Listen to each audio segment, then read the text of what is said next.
नमस्कार, good morning everyone. स्वागत है आपका गौरव ज्ञान एकेडमी पर। आज है 25 जुलाई एंड फ्राइडे। तो स्टार्ट करते हैं आज के करंट अफेयर्स। देखिए, करंट अफेयर्स स्टार्ट करने से पहले अगर आप गौरव ज्ञान एकेडमी पर नए हैं तो प्लीज़ चैनल को सब्सक्राइब कर लीजिए, गौरव ज्ञान एकेडमी के परिवार का हिस्सा बनिए।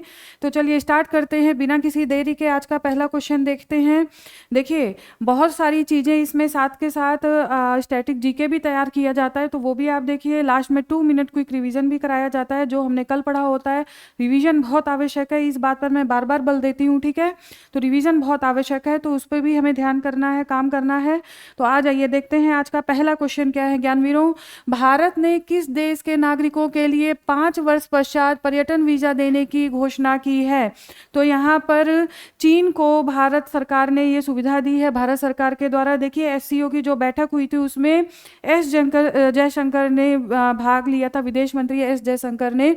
तब भारत और चीन के संबंधों में ये बताया जा रहा था कि धीरे धीरे परिवर्तन आ रहे हैं, क्योंकि हम सभी को पता है कि गलवान घाटी में जो टेंशन्स क्रिएट हुआ था, भारत और चीन की आमने सामने जो झड़प हुई थी, तो उसके पश्चात से भारत ने बैन किया था। और अब 24 जुलाई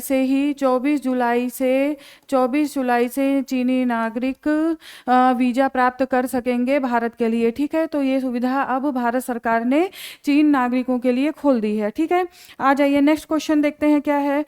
प्रधानमंत्री नरेंद्र मोदी को किस देश ने अपने स्वतंत्रता की 60वीं वर्षगांठ के समारोह में आमंत्रित किया है? ज्ञानवीरों, इसका राइट आंसर है मालदीव। देखिए, प्रधानमंत्री इस समय अपनी यात्रा पर हैं, जिसमें वो पहले ब्रिटेन जाएंगे, उसके बाद मालदीव जाएंगे। और मालदीव के जो राष्ट्रपति हैं मोइनुद्दीन मुइज्जू, ठीक है, उन्होंने बुलाया है, जहां पर उनकी स्वतंत्रता का 60वां समारोह तो है ही है, स्वतंत्रता का 60वां समारोह है। इसके साथ ही साथ ज्ञानवीरों, भारत और मालदीव के राजनयिक संबंधों का भी 60वां वर्ष है, ठीक है। राजनयिक संबंधों का भी 60वां वर्ष है, तो ये भी ध्यान रखना है, का 60वां वर्ष है, ये भी ध्यान रखना है। आ जाइए नेक्स्ट क्वेश्चन देखते हैं। नेक्स्ट क्वेश्चन क्या है। हेनले पासपोर्ट इंडेक्स 2025 के अनुसार भारत को कौन सा स्थान प्राप्त हुआ है? तो ज्ञानवीरों, भारत को जो स्थान प्राप्त हुआ है वो 77वां। देखिए, अपने स्थान का सुधार करते हुए भारत पिछली बार 50वें स्थान पर था, और 8 स्थान सुधार करते हुए इस बार 77वां पोजीशन है। देखिए, और कई बार 8 स्थान का सुधार, ये भी क्वेश्चन पूछा जाता है, 8 स्थान का सुधार किया है। अगर आपसे स्टेटमेंट में क्वेश्चन पूछा जाएगा तो ऐसा भी क्वेश्चन पूछ सकते हैं। तो 8 स्थान का सुधार हुआ है। इसके साथ ही साथ देखिए, ये जो हेनरी पासपोर्ट इंडेक्स है, ये किसके द्वारा जारी किया जाता है? तो ये जारी किया जाता है ITU, यानी कि अंतर्राष्ट्रीय परिवहन संघ के द्वारा जारी किया जाता है ज्ञानवीरों। और देखिए, इसमें अगर हम पहले स्थान की बात करें तो पहले स्थान पर है सिंगापुर, ठीक है। पहले स्थान पर सिंगापुर है ज्ञानवीरों, सिंगापुर है, जिसे कि 193 कंट्रीज में वीजा मुक्त प्रवेश मिला है, ठीक है ना। वीजा मुक्त प्रवेश मिलता है 193 देशों में। और सेकंड पोजीशन पर देखें तो उसमें है जापान और दक्षिण कोरिया को, साथ में ये सेकंड पोजीशन मिला है दक्षिण कोरिया को, जिन्हें 190 देशों में वीजा मुक्त प्रवेश है। और अगर ज्ञानवीरों हम भारत की बात करें तो भारत को 59 कंट्रीज में वीजा पहुंच है, ठीक है ना। 59 कंट्रीज में वीजा पहुंच है, तो ये आपको ध्यान रखना है। देखिए, और इसे जरूर ध्यान रखिए, भारत का 59 कंट्रीज में है। तो इतना फैक्ट आपके लिए तैयार है, इसको ध्यान रखिए। यहाँ से क्वेश्चन जरूर पूछा जाता है, तो इसलिए ये 5 स्टार की श्रेणी में है, ठीक है ना। 5 स्टार की श्रेणी में है, आप इसको ध्यान रखिए। आ जाइए नेक्स्ट क्वेश्चन देखते हैं। हाल ही में संयुक्त राष्ट्र global compact network India UN global compact network India की नई अध्यक्ष के रूप में किसे नियुक्त किया गया है? तो नियुक्ति मिली है वैशाली निगम सिन्हा को। देखिए वैशाली निगम सिन्हा ये पहली ऐसी हैं जो अ, निजी क्षेत्र से इन्हें लिया गया है, ठीक है ना, निजी क्षेत्र से विशेषज्ञ के रूप में इन्हें चुना गया है। पहली ऐसी महिला है, ये पहली ऐसी हैं, ठीक है। और इसके साथ देखिए ये किस क्षेत्र से काम करती हैं, किस क्षेत्र से संबंधित है ये? तो ये रिन्यू जो कि एक नवीकरणीय ऊर्जा कंपनी है, नवीकरणीय ऊर्जा कंपनी है, उसकी सह संस्थापक हैं, ठीक है, उसकी सह संस्थापक हैं ये। तो आपको ये पता है होना चाहिए, ये क्वेश्चन इसलिए इम्पोर्टेंट बनता है ज्ञानवीरों क्योंकि निजी क्षेत्र से पहली बार विशेषज्ञ चुना गया है और उनका नाम है वैशाली निगम सिन्हा। आ जाइए नेक्स्ट क्वेश्चन देखते हैं। नेक्स्ट क्या है?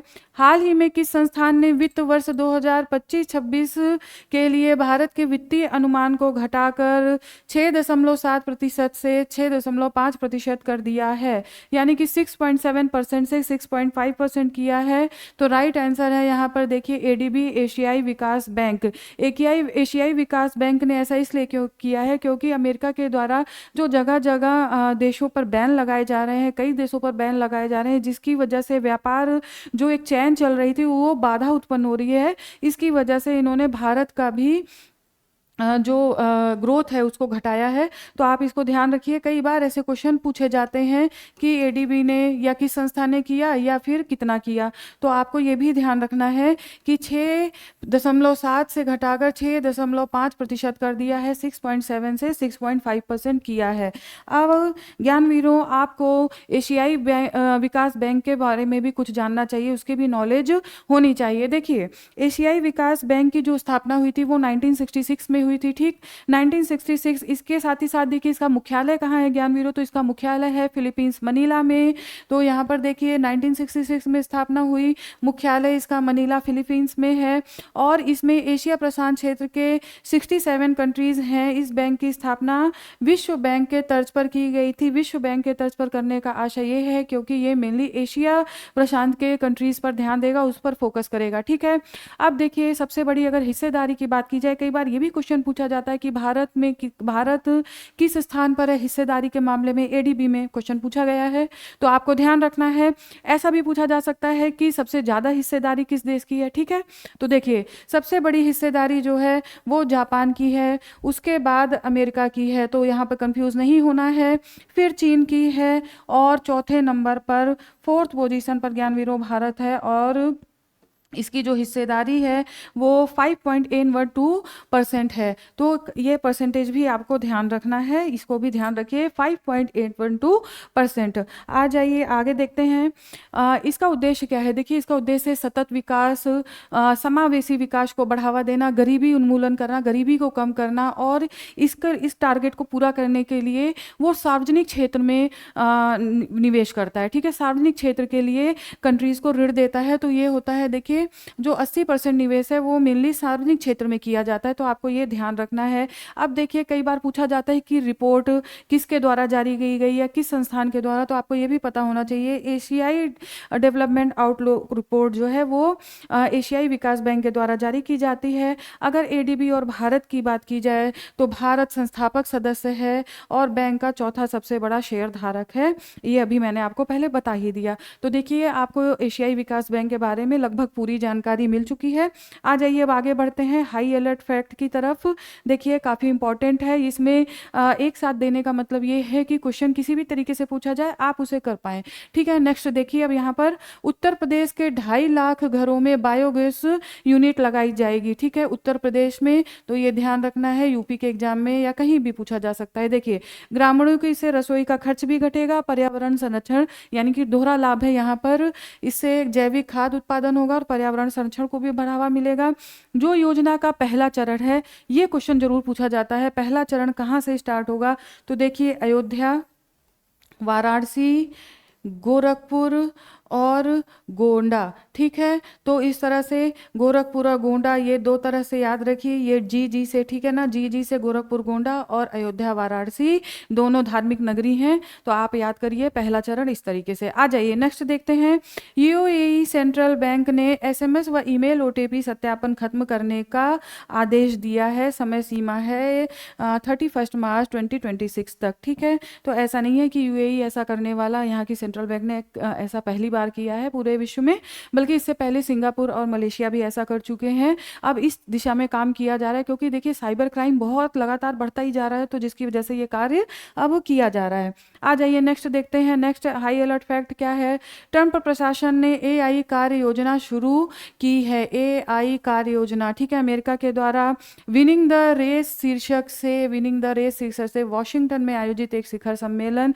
उद्देश्य क्या है, अमेरिका को एआई निर्यात महाशक्ति बनाना। तो आप ये ध्यान रखिए। अब आ जाइए भारत पर नजर डालते हैं। हाई अलर्ट फैक्ट के तहत भारत में पेट्रोल में 20% एथेनॉल मिश्रण लक्ष्य से 5 वर्ष पहले ही हासिल किया। एथेनॉल मिश्रण का भारत का जो 20% का लक्ष्य था, वो लक्ष्य रखा गया था ज्ञानवीरों 2030 तक। ठीक है ना, 2030 तक रखा गया था, जो कि 2025 में ही पूरा कर लिया गया है। ठीक है, तो आपको यह ध्यान रखना है। एथेनॉल मिश्रण 2014 के 1.5% से बढ़कर 2025 में 20% हो गया है, तो आपको ये ध्यान रखना है। ठीक है, आ जाइए नेक्स्ट देखते हैं।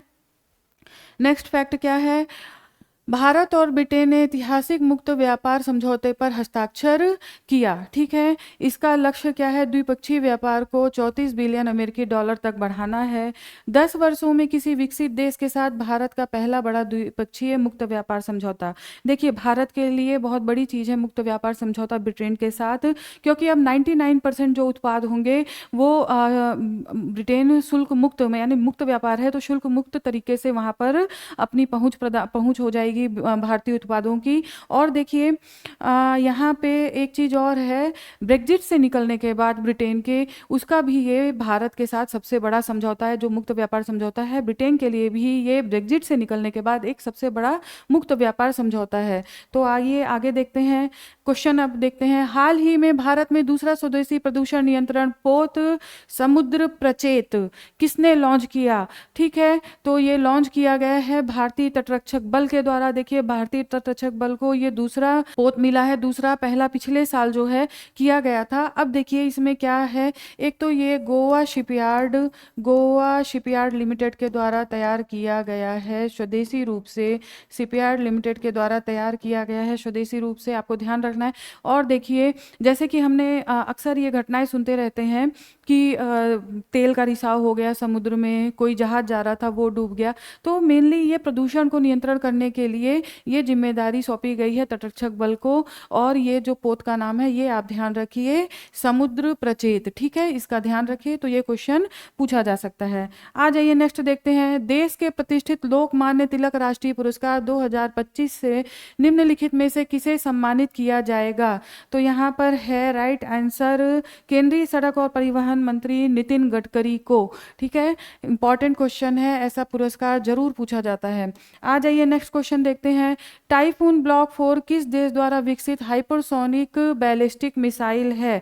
ज्ञानवीरों तुर्की की ये बैलिस्टिक मिसाइल है, तो आपको ये नाम भी ध्यान रखना है। आ जाइए नेक्स्ट क्वेश्चन देखते हैं। IUCN विश्व संरक्षण कांग्रेस 2025 का आयोजन किस शहर में होगा ज्ञानवीरों, तो ये होगा आबू धाबी में। आबू धाबी में IUCN का बैठक हो रही है। और देखिए आपको ये ध्यान रखना है क्योंकि ये बहुत इंपॉर्टेंट क्वेश्चन है। IUCN से जो ये वैश्विक संस्था है, यहाँ से क्वेश्चन पूछा जाता है, तो ये ध्यान रखना है क्योंकि 4 वर्ष में एक बार ये बैठक होती है, तो इसको आपको ध्यान रखना है। ठीक है, आ जाइए देखते हैं। IUCN यानी कि अंतर्राष्ट्रीय प्रकृति संरक्षण संघ, ये क्या है, ये सरकार और नागरिक समाज संगठनों का एक सदस्यता संघ है। देखिए इसमें क्या है, बहुत सारे नागरिक समाज, बहुत सारे संगठन एक साथ मिलकर IUCN के प्लेटफॉर्म पर आते हैं। ये कब स्थापित हुआ, तो 1948 में ये स्थापित हुआ था, फ्रांस में स्थापित हुआ था और फ्रांस के फाउंटेनब्लू में, ठीक है, ये ध्यान रखिए, फाउंटेनब्लू में। और इसका भारत के विषय में अगर बात की जाए तो भारत 1969 में आया था इसमें पर्यावरण, वन और जलवायु परिवर्तन मंत्रालय के माध्यम से, ठीक है, IUCN का सदस्य बना था। तो ये आपको फैक्ट याद रखना है। और IUCN विश्व का सबसे बड़ा और सर्वाधिक विविध पर्यावरण नेटवर्क है, ठीक है। जितनी भी ये red list, red data list और ये सारी चीज़ें जारी होती हैं वो IUCN के द्वारा ही जारी होती हैं, आपको ये मालूम होगा। आ जाइए नेक्स्ट क्वेश्चन देखते हैं। हाल ही में खबरों में रही चोलगंगम झील किस राज्य में अवस्थित है, ठीक है। चोलगंगम झील देखिए ज्ञानवीरों, ये तमिलनाडु में स्थित है। सरकार के द्वारा, तमिलनाडु सरकार के द्वारा इसको फिर से विकसित करने की घोषणा की गई है। अब देखिए ये चोलगंगम झील का निर्माण किसने किया था ज्ञानवीरों, तो चोल वंश के फेमस शासक हैं राजेंद्र प्रथम, ठीक है, राजेंद्र फर्स्ट के द्वारा, जिनका जो कार्यकाल था 1014 से 1044 ईस्वी तक, ठीक है, 1014 से 1044 ईस्वी तक इनके द्वारा उत्तर विजय के पश्चात जो उन्होंने राजधानी बनाई थी गंगैकोंडचोलपुरम, ठीक है, गंगैकोंडचोलपुरम, वहीं पर ये झील अवस्थित है ज्ञानवीरों। और देखिए ये झील क्यों फेमस थी, ये झील फेमस थी वहाँ के पूरे जो मतलब वहाँ के जल व्यवस्था, पीने के पानी की व्यवस्था और सिंचाई व्यवस्था इस झील के माध्यम से पूरी की जाती थी। तो काफ़ी बड़े। और देखिए हमिंगवे, ठीक है ना, हमिंगवे का कहना है कि 1564 एकड़ में सिंचाई ये की जाती थी, ठीक है। तो आप अगर कहीं भी मेंस एग्जाम देते हैं या लिखते हैं तो इन सब कुछ फैक्ट्स का प्रयोग कर सकते हैं कि इस तरह से प्राचीन भारत में जल संरक्षण कितना महत्वपूर्ण था, ये आप ध्यान दे सकते हैं। तो देखिए हमिंगवे 1564 एकड़ में सिंचाई व्यवस्था इससे थी। और देखिए इसको जो है पुन्नेरी झील के नाम से भी जानते हैं, पुन्नेरी झील जिसे स्वर्ण झील बोला जाता है, ठीक है, पुन्नेरी के नाम से भी जानते हैं, जिसे स्वर्ण झील भी बोला जाता है, स्वर्ण झील बोला जाता है। आ जाइए नेक्स्ट देखते हैं, नेक्स्ट क्या है। कारगिल शहीदों के सम्मान में शौर्य वाटिका की स्थापना का निर्णय किस राज्य की विधानसभा के द्वारा लिया गया है ज्ञानवीरों, तो ये लिया गया है राजस्थान विधानसभा के द्वारा। इंपॉर्टेंट क्वेश्चन है, आपको ये ध्यान रखना है। आ जाइए नेक्स्ट देखते हैं। अन्य महत्वपूर्ण तथ्य, फिनो पेमेंट्स बैंक ने गति बचत खाता लॉन्च किया है। तो गति बचत खाता आपको ये ध्यान रखना है। पश्चिम बंगाल के ग्रामीण और अर्ध शहरी क्षेत्र में UPI लेन देन को बढ़ावा देने के लिए ये काम किया गया है, ठीक है ज्ञानवीरों। देखिए ज्ञानवीरों आज के करंट अफेयर्स यहीं पर समाप्त होते हैं। अब फटाफट से कल का रिवीजन कर लेते हैं, ठीक है। चलिए स्टार्ट करते हैं, देखते हैं। वस्तु एवं सेवा कर संग्रह 2024-25 के मामले में पहले स्थान पर कौन सा राज्य है, तो देखिए पहले स्थान पर है महाराष्ट्र। नेक्स्ट देखते हैं। MiG-21 फाइटर जेट की 62 साल की सेवा के पश्चात विदाई कार्यक्रम का समारोह आयोजन कहाँ पर किया जाएगा, तो चंडीगढ़ एयरबेस पर किया जाएगा।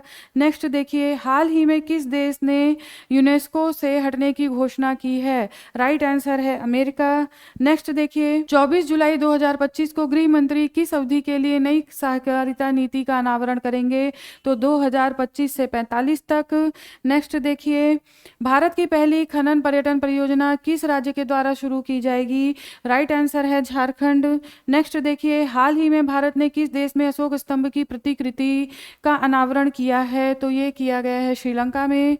नेक्स्ट हाल ही में वीनस विलियम्स किस उपलब्धि के लिए चर्चा में रही, WTA एकल मैच जीतने वाली दूसरी सबसे उम्रदराज महिला खिलाड़ी। नेक्स्ट देखिए भारतीय नौसेना के द्वारा जहाज निर्माण सेमिनार का आयोजन कहाँ पर किया जाएगा, तो ये किया जाएगा दिल्ली में। नेक्स्ट देखिए हाल ही में किस राज्य ने महिलाओं को संपत्ति पर 1% स्टाम्प शुल्क में छूट मंजूरी दी है, छूट की मंजूरी उत्तर प्रदेश सरकार के द्वारा। नेक्स्ट देखिए हाल ही में अटल नवाचार मिशन के निदेशक के रूप में किसे नियुक्त किया गया है ज्ञानवीरों, तो ये दीपक बागला के द्वारा, देखिए दीपक बागला। नेक्स्ट देखिए हाल ही में अमेरिकी प्रतिनिधि सभा ने किस अधिनियम को पारित किया है जो डॉलर आधारित स्थिर सिक्कों को विनियमित करने से संबंधित है, तो इस अधिनियम का नाम है जेनेसिस अधिनियम।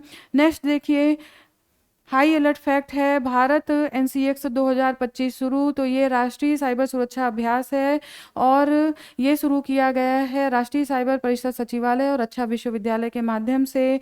और नेक्स्ट देखिए, ओलंपिक पदक विजेताओं को 7 करोड़ रुपए का नगद पुरस्कार दिल्ली राज्य सरकार के द्वारा दिया जाएगा। स्वर्ण और रजत विजेताओं को स्वर्ण और रजत पुरस्कार विजेताओं को क्लास 1 की जॉब भी दी जाएगी। नेक्स्ट देखिए, संयुक्त राष्ट्र सुरक्षा परिषद ने प्रस्ताव 2788 को अपनाया। ये अंतर्राष्ट्रीय मुद्दों को शांतिपूर्वक सुलझाने का एक प्रस्ताव है जिसे संयुक्त राष्ट्र के द्वारा लाया गया। ठीक है। अन्य महत्वपूर्ण तथ्य, गीता गोपीनाथ देखिए अंतर्राष्ट्रीय मुद्रा कोष में प्रथम उप प्रबंध निवेशक के रूप में कार्यरत, जो अब अपना पद छोड़ते हुए फिर से हार्वर्ड यूनिवर्सिटी में वापस जाएंगी। ठीक है। प्रतिभा सेतु पोर्टल संघ लोक सेवा आयोग की परीक्षा में लास्ट सूची में जो अपना स्थान नहीं बना पाते हैं उनको नौकरी देने के लिए एक पोर्टल है जिसमें 113 कंपनियां प्रेजेंट टाइम में मौजूद हैं। तो देखिए ज्ञानवीरों, रिवीजन सहित आज का करंट अफेयर्स खत्म होता है। तो कल फिर आपके सामने उपस्थित होती हूँ कुछ नए तथ्यों के साथ। तब तक के लिए पढ़ते रहिए, स्वस्थ रहिए, आपका दिन शुभ हो। नमस्कार।